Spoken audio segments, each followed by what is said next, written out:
কোনো স্বৈরাচারী শাসক পৃথিবীতে কখনোই দেখতে পারে না।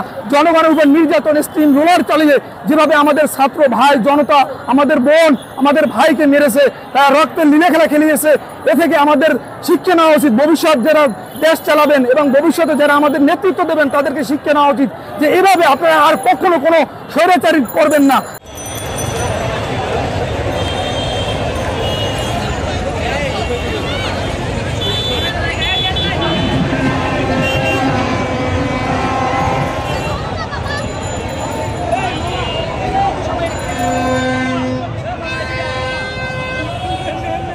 আমরা চাই দেশ সুন্দরভাবে, আমি অন্যায় করলে যাতে আমার অপরাধ শাস্তি হয়, যে অন্যায় করবে তার শাস্তি হয়, এরকম শাসন ব্যবস্থা আমরা কাম্য।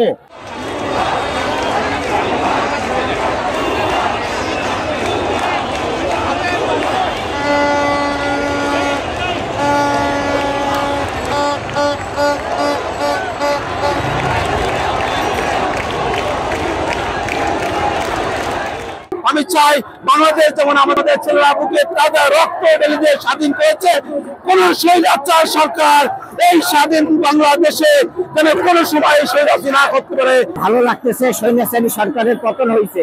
আমরা 90-তে এরশাদকে পতন করেছি, 2024 সালে শেখ হাসিনাকে পতন করেছি। স্বাধীনতা আমি দেখিনি, কিন্তু 2024-এর স্বাধীনতা দেখেছি। আসলে আমার কাছে মনে হয় যে 1971-এ মানুষ স্বাধীনতার পরে এত মানুষ হয়তো এরকম আনন্দ উৎসব করেনি যতটা ঢাকা শহরে আজকে লোকারণ্য হয়ে গেছে। নিশ্চয়ই আমরা আরো একটি স্বাধীনতা পেয়েছি।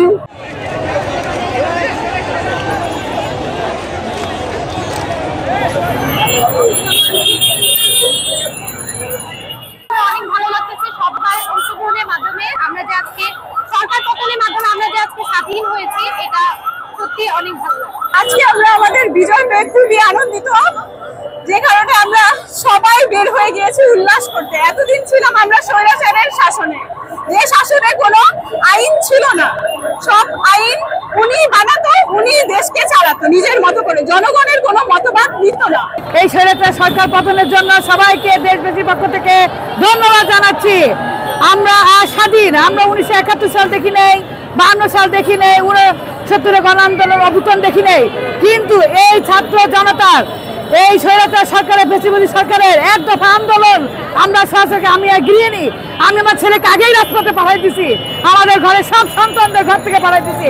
আজ আমি নিজে এই দেশের মাতৃ গেছিলাম, মা মাটি মাতৃভূমির জন্য আমি ঘর থেকে বেরোতে যাচ্ছি। আজকে নিজেকে আসলেই স্বাধীন মনে হচ্ছে, কারণ আমি হচ্ছি এমন একজন শিক্ষার্থী যারা এখন শ্বাস নিতে পারার কথা না। আমার বড় বোনরা যারা যখন আগের কারিকুলামে পড়ে গেছিল তারা শ্বাস নেওয়ার সময় পায় নাই, কিন্তু আমাদেরকে এখন এমন ভাবে রাখা হয়েছে যেন আমরা না পড়তে পারি, আমরা বুদ্ধিমত্তা অর্জন না করতে পারি এবং ওনার মতো একজন মানুষের বিচারকে আমরা মুখ বুজে সহ্য করি।